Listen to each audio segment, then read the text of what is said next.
It's Nonprofit Conversations, the podcast of Rogue Tulips Consulting.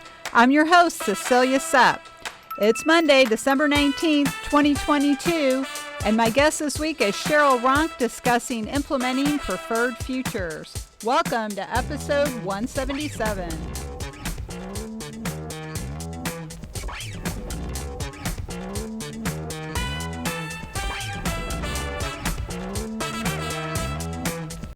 Hey everybody, it's Monday, December 19th, and that means it's time for another episode of Nonprofit Conversations. To our global audience, good morning, good afternoon, or good evening, wherever you may be.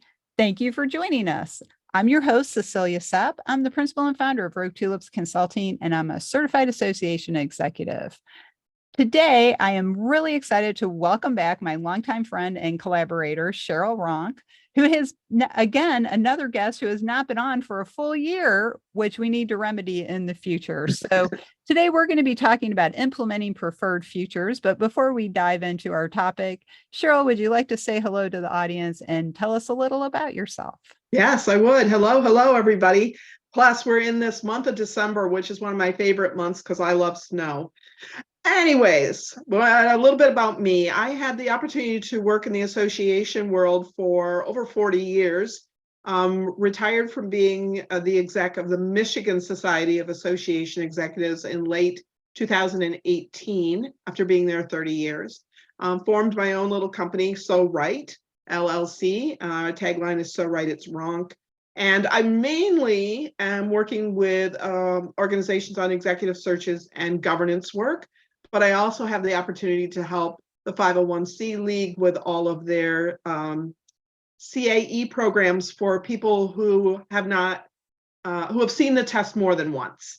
And that's very rewarding. So yes. that's who I am and what I'm doing now. Oh, that's great. And I just, and I tell everybody this, Cheryl, but I just love your tagline for your company. Thank you. My children generated it. Oh my goodness. So I'll give credit to the kids.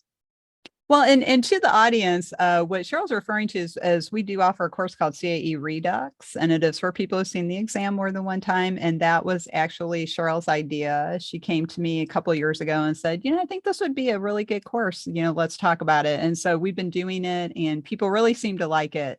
Yeah. And Cheryl really is the driver behind that content. So I want to thank Cheryl for that. But Cheryl did mention in her introduction that she works with people on governance and helping them do it better or streamline it, or maybe for a new association, implement a governance structure.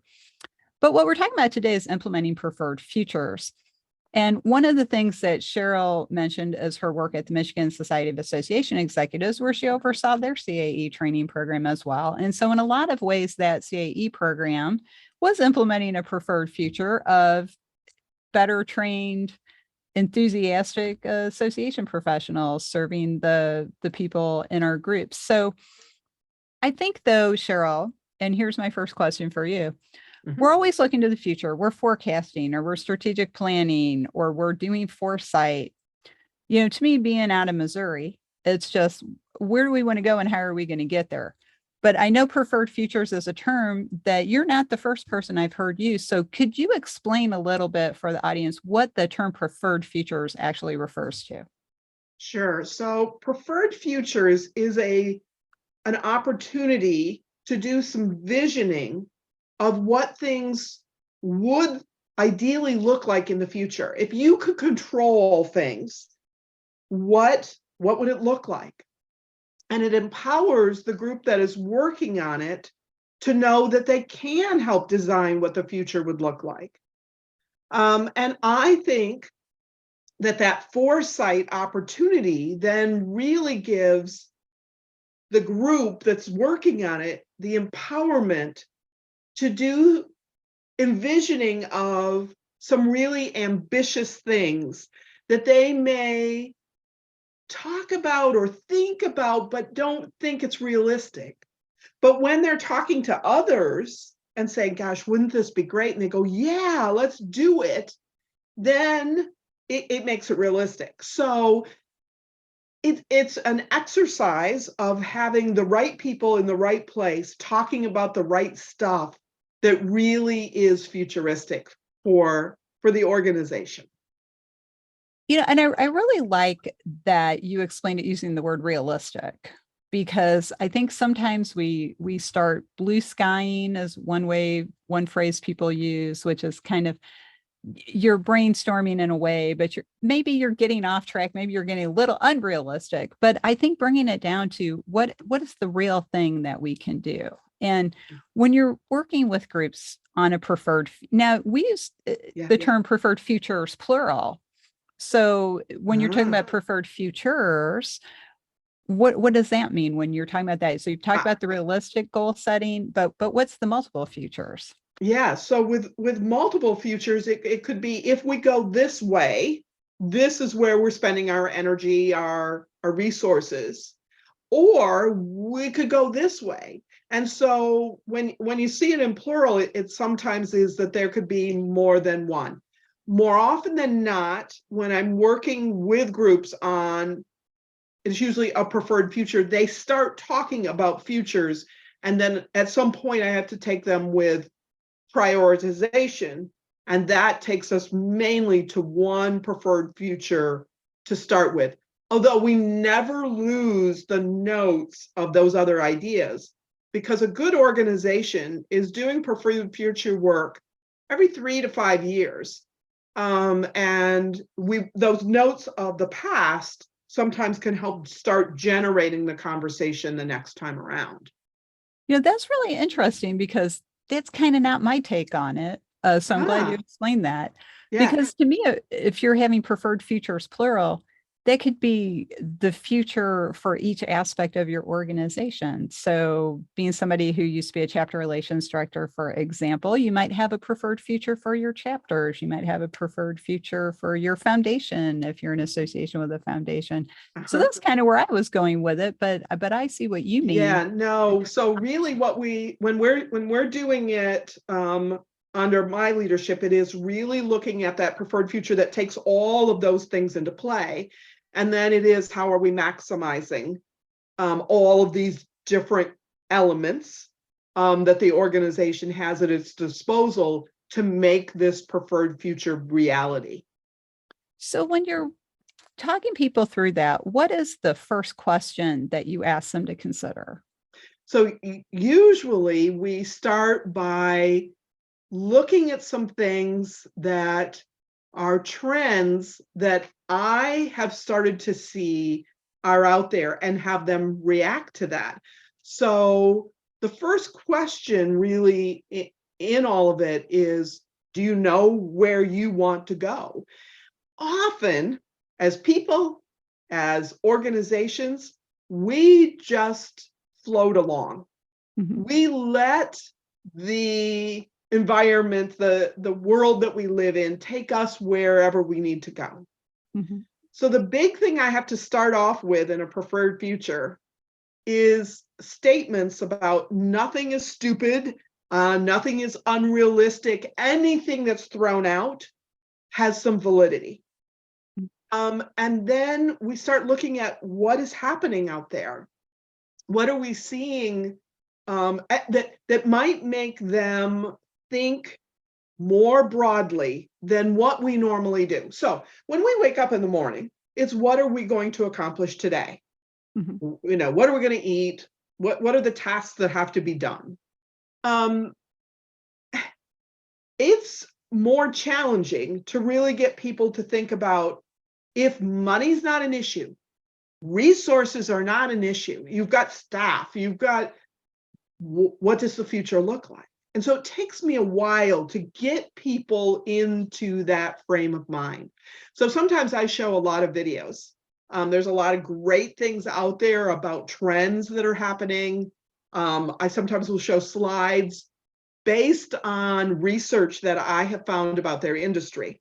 Now, again, I don't know about their industry, so I'll just go in and look at what are universities producing? What are we hearing about things that will get that into the foresight mode? Because that's really what this is. This is a foresight exercise, and it's getting them to think that way. So it takes a while to get people comfortable in doing that. But once it starts, oh, it snowballs, Cecilia. It just snowballs. And that's then what's really exciting. Now, the other key component I have found with successful future exercises is getting the right people. Mm-hmm. So oftentimes people will say, oh, I want to do the strategic plan with my board. Why the board? Well, because I need them to have the buy-in. There's other ways you can get buy-in. And yes, the board should be involved, but I don't know that the board are always the best thought leaders collectively. Not that they're not great in doing what needs to be done for the organization, but for a futuring exercise, you really need thought leaders. And those that I've seen are the most successful. They have brought thought leaders in. So I'm thinking of one example where it's a produce association here in Michigan, and they brought in a representative from one of the major companies. You buy their product in the grocery store. And that individual came up to Michigan to be part of this. But that's their major customer. And they brought that person into the table, and she was so insightful. We bring in sometimes college professors who know about some of the research going on. Sometimes we'll bring people from federal agencies. So I'm thinking of one group where we brought in the top people from the Department of Interior. Ooh. Because they would know what are some of the things that they're working on. So it really takes some work on behalf of the organization to think about where there are thought leaders. Who are they within the membership? Who are they within the staff? Who are they within their suppliers? Who are they within the research field? Who are they within public policy field? Who do we need at the table so that we can really talk about what could be if we could drive it instead of just floating along? First of all, that is just brilliant to encourage people to bring in thought leaders from outside the board. I've worked on strategic planning projects before where they brought in members that were not on the board. Maybe they represented a segment, but not people from actually outside the organization. So that's just a brilliant tip. So everybody, you just got some free, very valuable IP from Cheryl Ronk. That's a great idea. I really love that because I think it's nothing against board leadership, but I think anytime you get into a position like that, you start to think in that bubble. Right, and I'm using the word bubble specifically because I think we all tend to get into a bubble. So if you work alone, you're in your own bubble. If you're on a board, you're in your board bubble, and the board talks about things the way the board does, and they're not necessarily seen as far as other people can see. One of the things I really love, Cecilia, sorry to interrupt you, about the futuring work is that it gets beyond the SWOT analysis. So there's nothing wrong with strategic planning, and I feel that strategic planning is an element in all of this. And the board should maybe be really involved in that element of the SWOT analysis, the strengths, weaknesses, opportunities, and threats. Right. But oftentimes they don't have enough time, nor are they always just the right people to do that futuristic, really, analysis.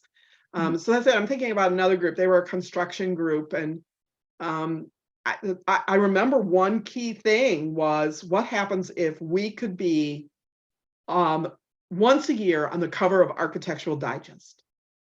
I'm like, oh yeah, you could do that. Think about this. You could do that. Maybe not every year, but you could be on the cover of Architectural Digest. Well, we've never been. No, but now knowing that that's something that you would value, how do we make that happen? And then the how work, which is normally always staff, has an element of getting into the board, because the board is going to determine the priorities from that futuring work.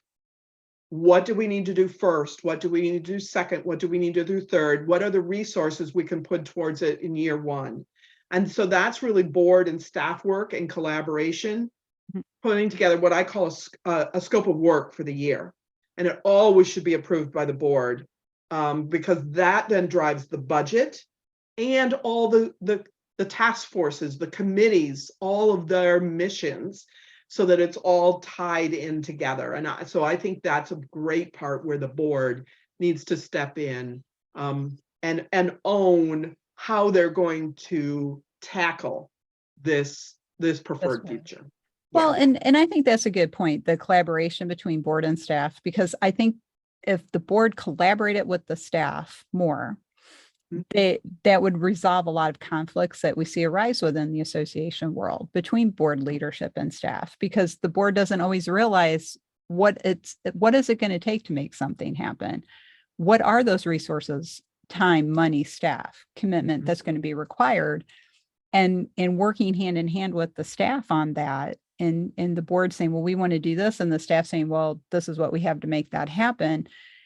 You don't have to reel in your dreams necessarily, but like you said, that might be a year 2 event instead of a year 1 event or activity. And I think a lot of times boards make, statements or say, let's just do this thing. And then the board, expects the staff to make it happen if it's realistic or not in the implementation. So again, pulling people together to create that understanding and that partnership, I think, is really a necessary thing for preferred future of any kind for any organization. You have to talk to other people and get that input, and you really have to understand what is it going to take to make something happen. But something you mentioned earlier, I wanted to revisit. People just getting up and being pushed in the world, sort of like leaves being pushed down a river, so to speak. You're just, you're like a leaf in the river, and you're just floating along and wherever the river takes you. And that's a really good point that you made. A lot of times I think we all do that as people from time to time. We just, you get up and go, I don't really have a plan for the day. And next thing you know, you're, raking leaves in the backyard instead of, cleaning out the closet you intended. Right. You thought you might do. So how does that attitude, because, I think it's deadly for organizations. It's one thing for a person to kind of float through the day, but for a whole organization to just float along without really being committed to that plan to make that preferred future happen.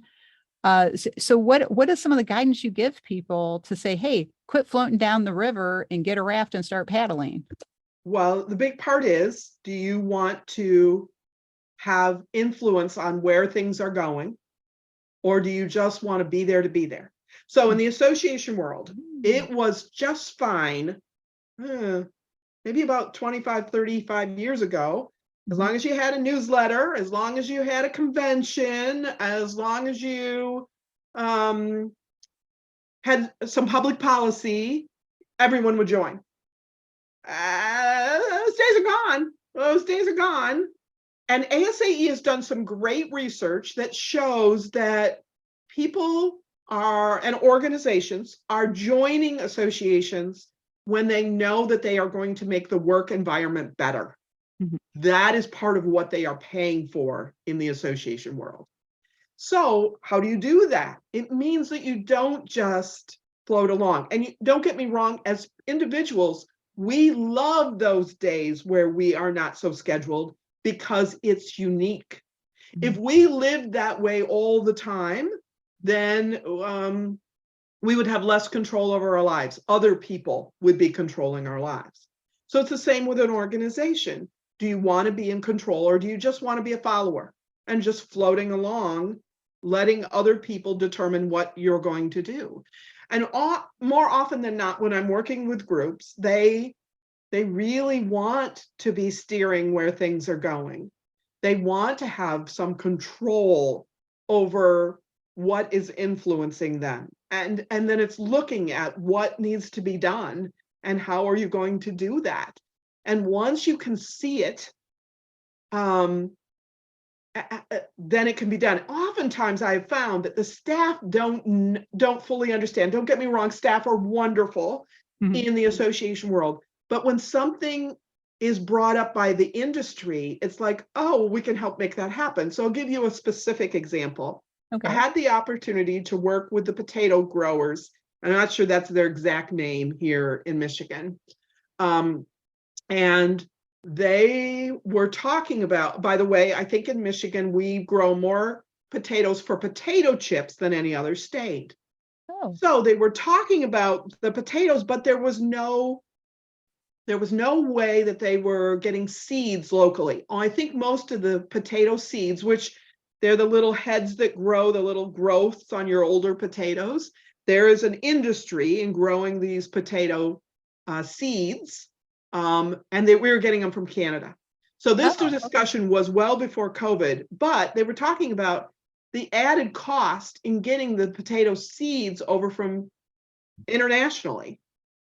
And as a result of this discussion, I don't think the staff really understood the impact that this was having to these potato growers. Mhm. And so they took that on as one of their priorities within the first year. And get this, there was state money available. There was government tax dollars available to help make this happen. And so I haven't followed the whole thing, but I know that there's now a potato seed growers association in Michigan.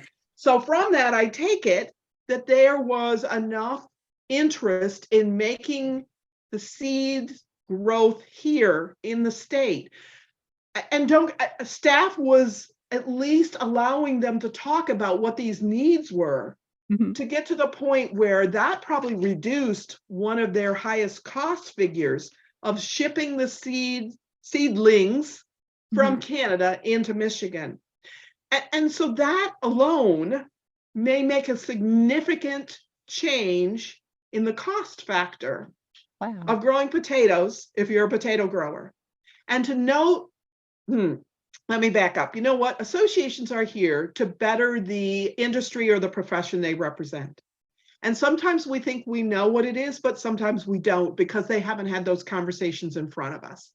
And so the preferred future discussion can really get into those, and you can make a significant difference, as that example Wow, shows. that's a great case study, actually, of the power of an association to help its Yeah, members. yeah, because And associations are there to better the collective good. And yes, sometimes we don't know what that collective good is.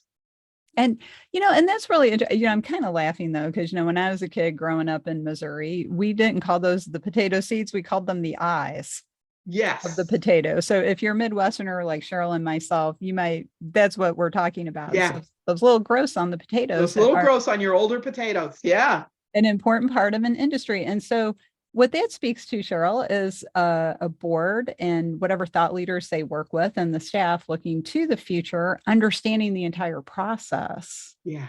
of what needs to go into growing that potato. And you need the seeds, you need the water, you need land so the potato can grow and Yeah. then pull the potato out of the ground and all the things that go into cultivating a crop like that. So looking and that's an excellent example of implementing part of a preferred future of making it easier and less expensive to get those important seeds and seedlings to the farmers who grow the Right. potatoes for potato chips, which shout out Right. to Michigan potato growers, one of my Yep. favorite snack foods, potato Yep. chips.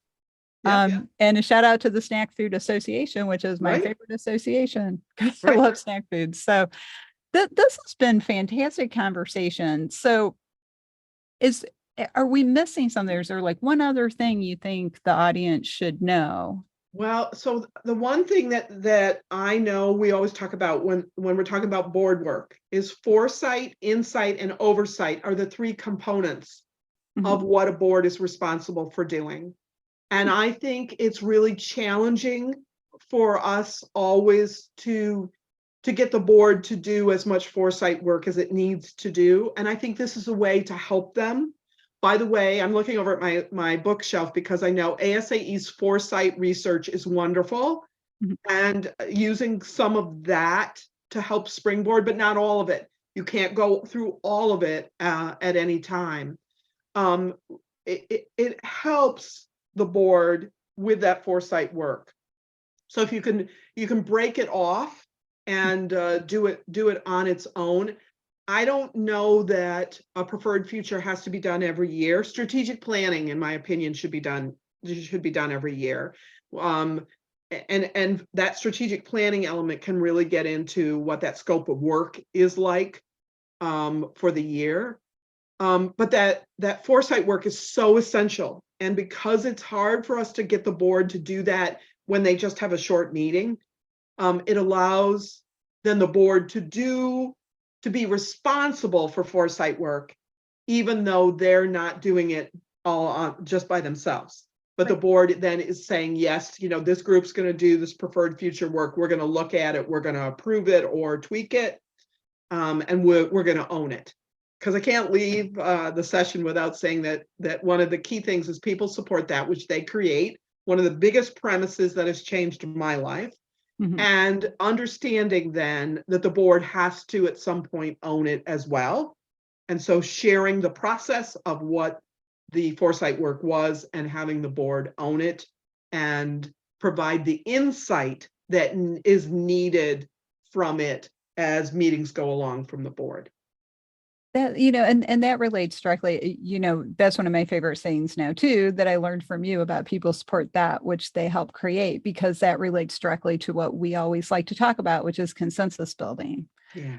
Which is the importance of communication and talking to each other and building those relationships and moving forward in that way. So Cheryl, this has always been a fantastic conversation, and thank you so much for your patience and waiting a whole year to be invited back. No, we'll have to have you back sooner than that. I think the topic of strategic planning is one I'd love to explore with you in depth, because I think people say strategic planning and they think it replaces the work, and sometimes there's so many different descriptions of strategic planning. There's so many people who say they're strategic planners.